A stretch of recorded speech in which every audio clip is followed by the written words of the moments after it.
Jesus crente, tudo bem? Quem está falando aqui é o pastor Rangel Bispo. Irei comentar a 11ª lição do segundo trimestre de 2023. Vamos orar? Deus Todo-Poderoso, o Senhor que está acima de tudo e de todos. Por isso, nesse momento, Senhor, abre o nosso entendimento mais uma vez para poder ouvir a Tua palavra, compreender a mesma, guardar no coração e praticar em nome de Jesus. Lição 11 de junho de 2023, segundo domingo, dia do pastor. Parabéns a todos os pastores. Eu aqui no canal tenho 3 vídeos falando sobre o pastor, a função de um pastor, a chamada de um pastor. Se você não assistiu, assista que você vai ser edificado. Lugar de pastor não é na política. Esse vídeo é maravilhoso.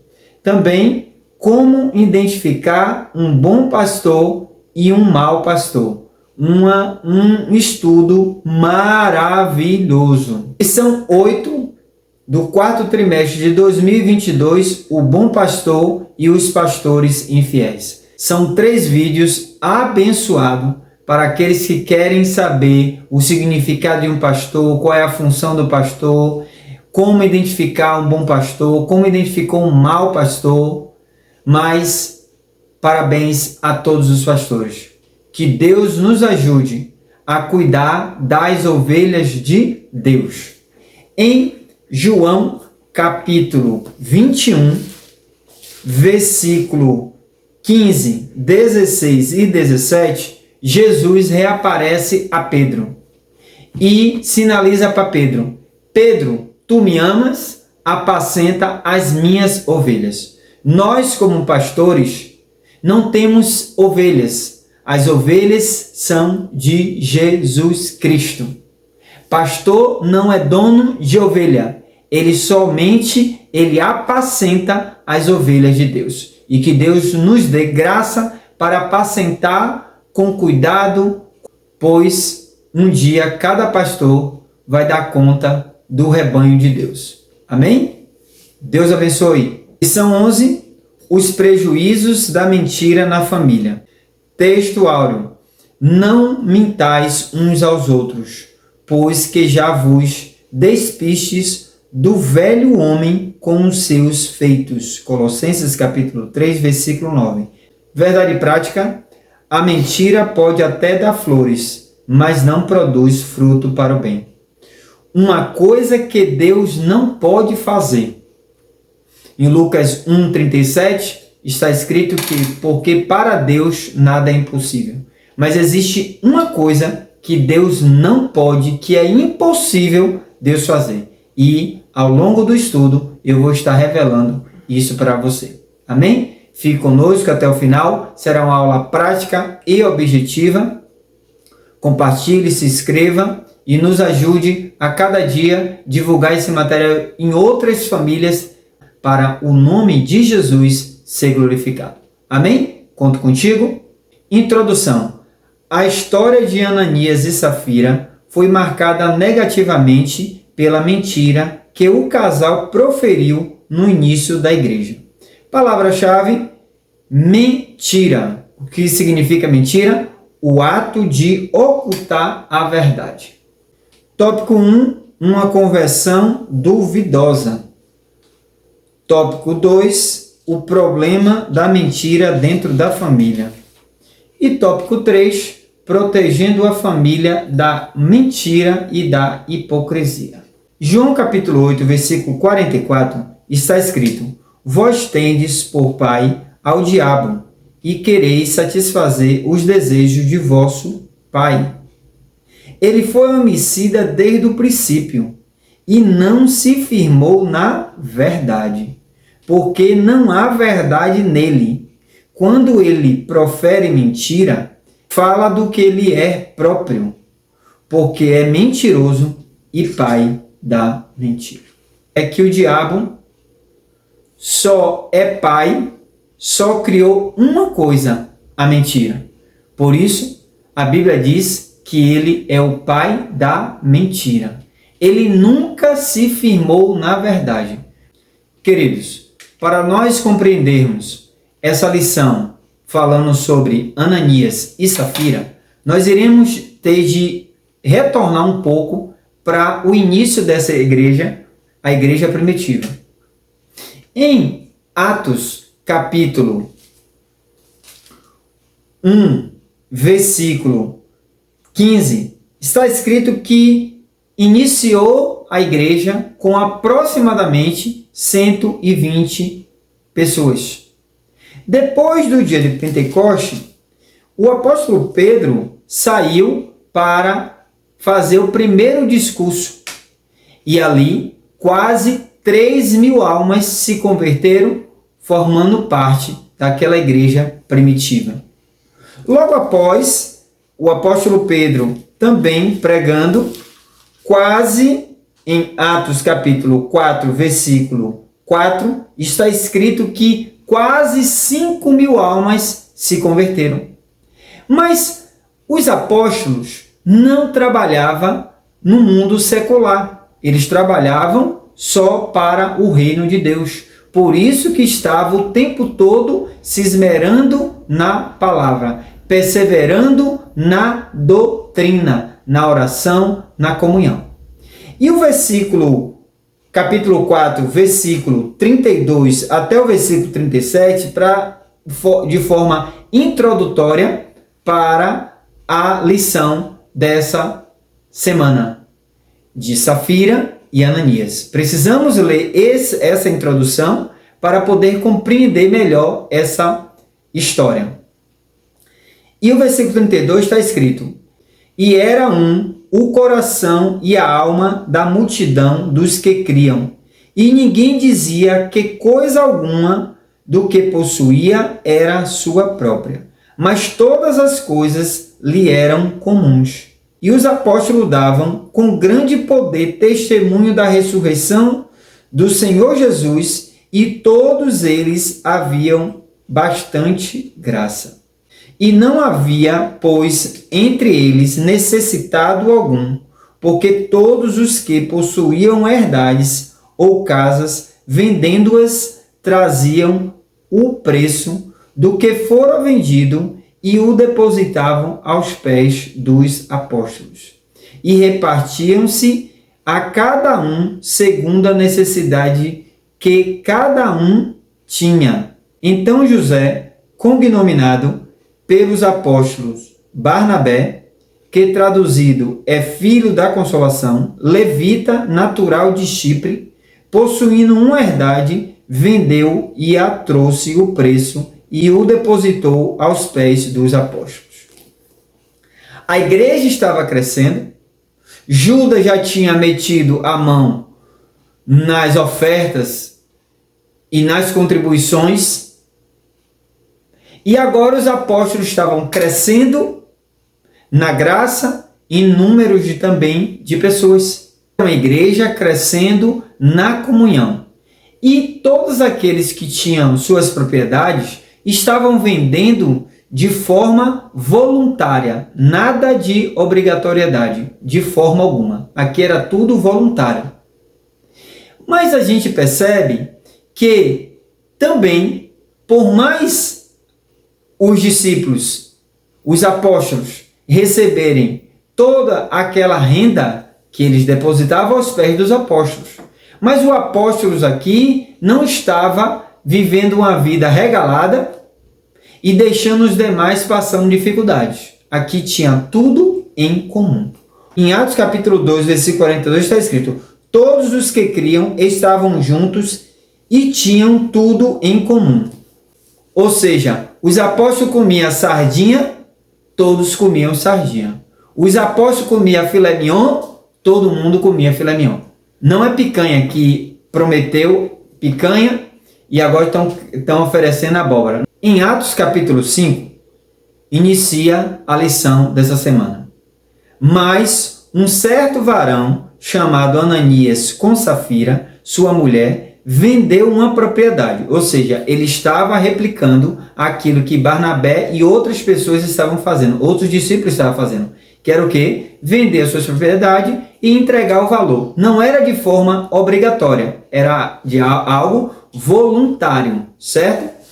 E aí, o versículo 2 está escrito: e reteve parte do preço, sabendo também sua mulher, e levando uma parte, a depositou aos pés dos apóstolos. O que eles fizeram? Ananias disse: Safira, nós vendemos a propriedade por 10 mil. Eu estou dando aqui um exemplo.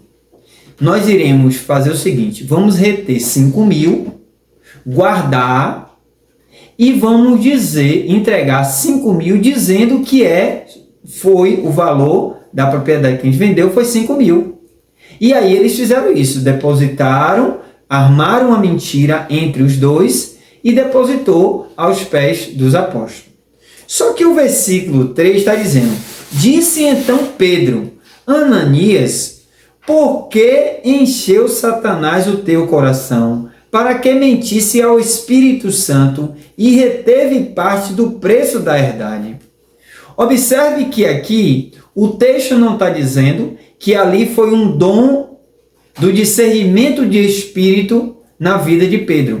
Possa ser que seja. Possa ser também que alguém contou essa realidade, essa situação para Pedro.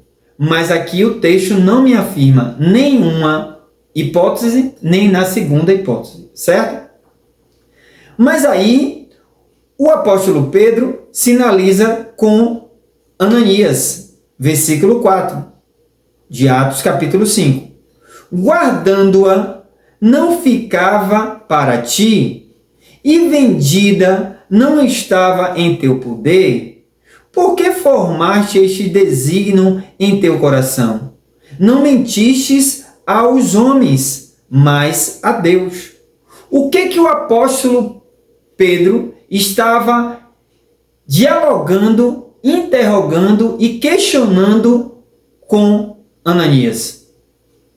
Que não era nada obrigatório. Não precisava ele depositar os 100%.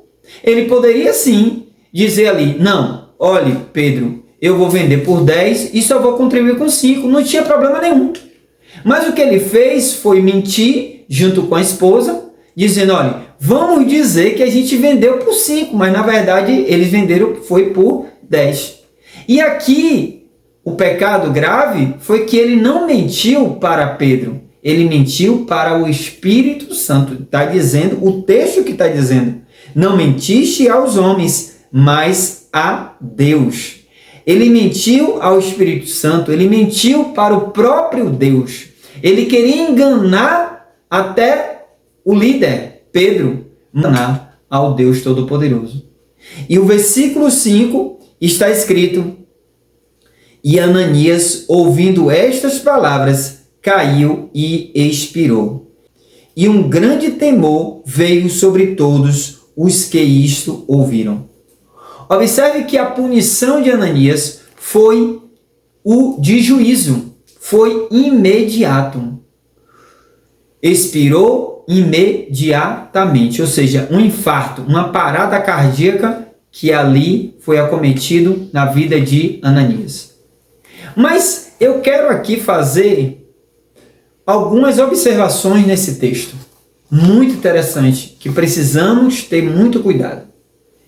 Em tempos de falsos profetas e em tempos de teologia da prosperidade, temos de ter muito cuidado com os mercenários que utilizam esse texto para poder arrancar e tirar todo o seu dinheiro. É preciso ter muito cuidado com as rifas, é preciso ter muito cuidado com os propósitos, é preciso ter muito cuidado com as ofertas para fora do país, é preciso ter muito cuidado, porque tem muitos mercenários nos dias de hoje, utilizando esse texto, dizendo que os apóstolos estavam, porque ali é um contexto totalmente diferente para os dias atuais, e aí utiliza esse texto para você vender sua propriedade, para você vender tudo, e eles vivendo uma vida regalada fora da direção de Deus. É preciso ter muito cuidado, porque, infelizmente, tem diante dessa teologia da prosperidade, tem muitos mercenários, infelizmente, nas igrejas. E nós temos de estar vigiando.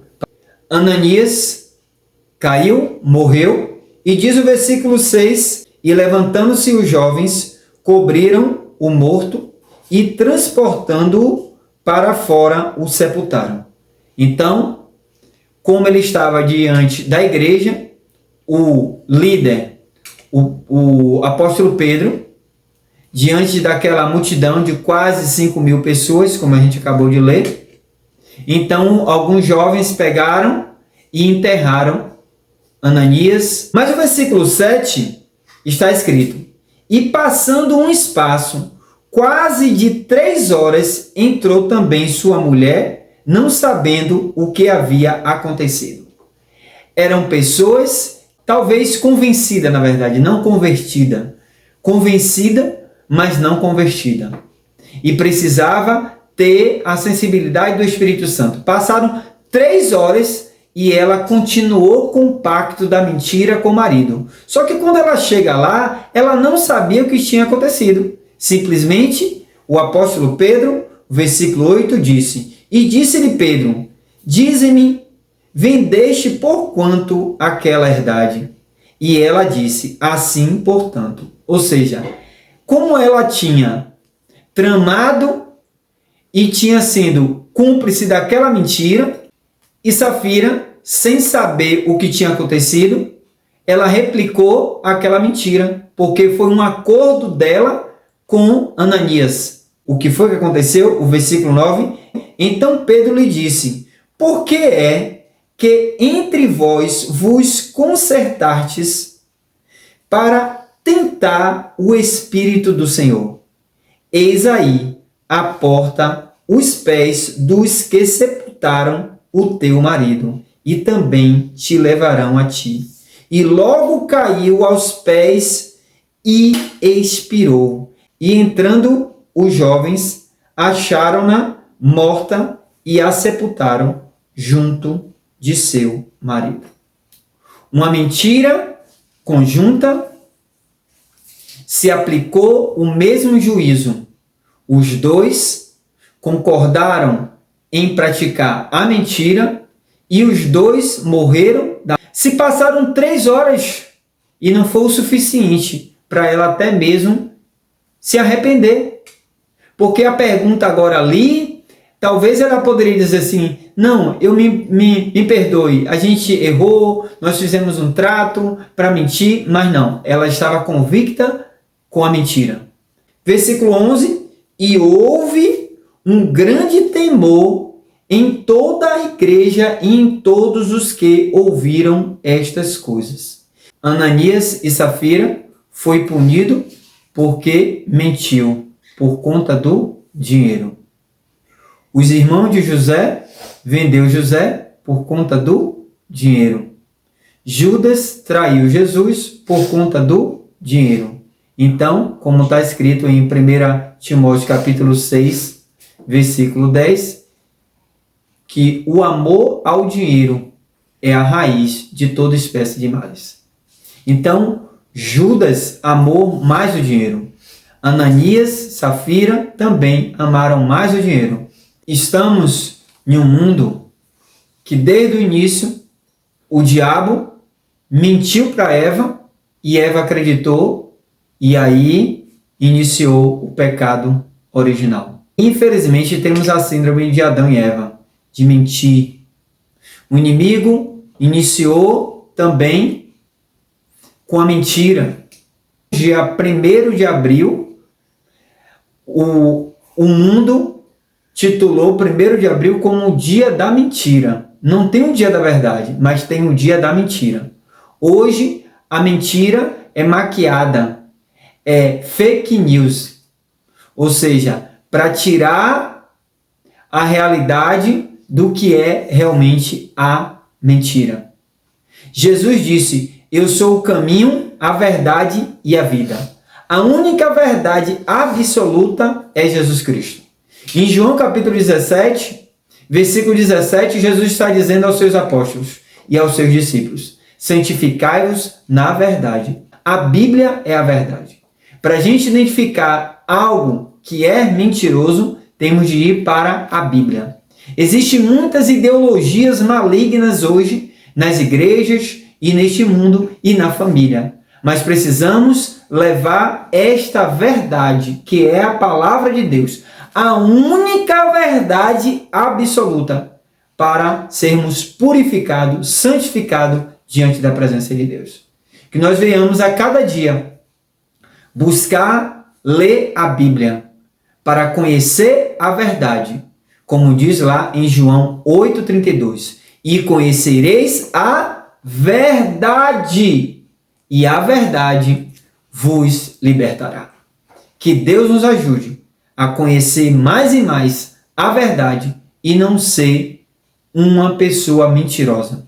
Porque Safira e Ananias eram pessoas que se convenceu até mesmo da pregação, mas não foi convertido porque ele não deixou a mentira. Conclusão, como aconteceu com Ananias e Safira, que foram punidos pelo Senhor com a morte instantânea, membros da família que praticam a mentira podem experimentar consequências gravíssimas por causa dessa prática.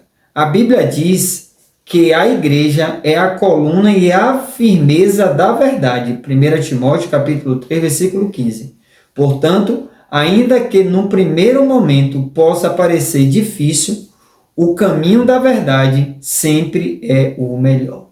Tem um dito popular que é melhor uma dura verdade do que uma doce mentira.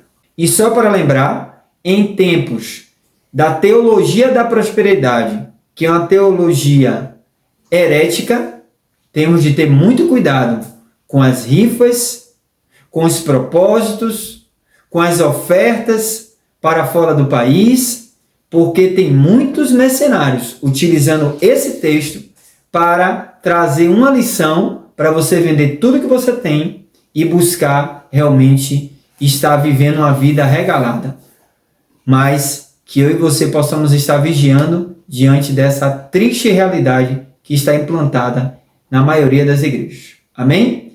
E respondendo, uma coisa que é impossível Deus fazer, de Deus realizar, é mentir. Deus não pode mentir. Deus não mente, porque Ele é a verdade. Amém? Que Deus abençoe a tua vida. Que Deus abençoe a tua família. Você, pastor, que está me ouvindo, parabéns pelo seu dia. Que Deus lhe dê graça, força, para poder continuar exercendo essa função tão ímpar que é cuidar do rebanho de Deus. Ok? Davi era pastor, mas as ovelhas não eram dele, era do pai. Certo? Não esqueça disso. As ovelhas é de Jesus. Que Deus abençoe tua vida. Que Deus abençoe seu ministério. Que Deus abençoe toda a sua família. Em nome de Jesus. E que nós possamos estar vivendo a cada dia, vivendo na verdade. Porque Jesus nos deu essa orientação. Santificai-vos na verdade. E a verdade é a palavra de Deus. Amém? Não esqueça de se levantar para ser mais um intercessor pela nossa nação, pelo nosso Brasil.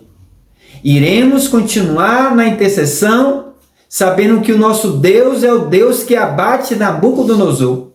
É o Deus que abateu Faraó. É o Deus que abateu diversos homens como Herodes. E ele abate quem ele quer. E por isso não esqueça de interceder pelo nosso Brasil. O nosso Brasil pertence ao Senhor Jesus. E não queremos aqui ideologia de gênero, não queremos a legalização das drogas, do aborto, do furto, não queremos invasão de terra, queremos verdade. E a verdade é Jesus Cristo. Amém? Deus abençoe. Até a próxima aula, se assim Deus permitir. Fica com Deus.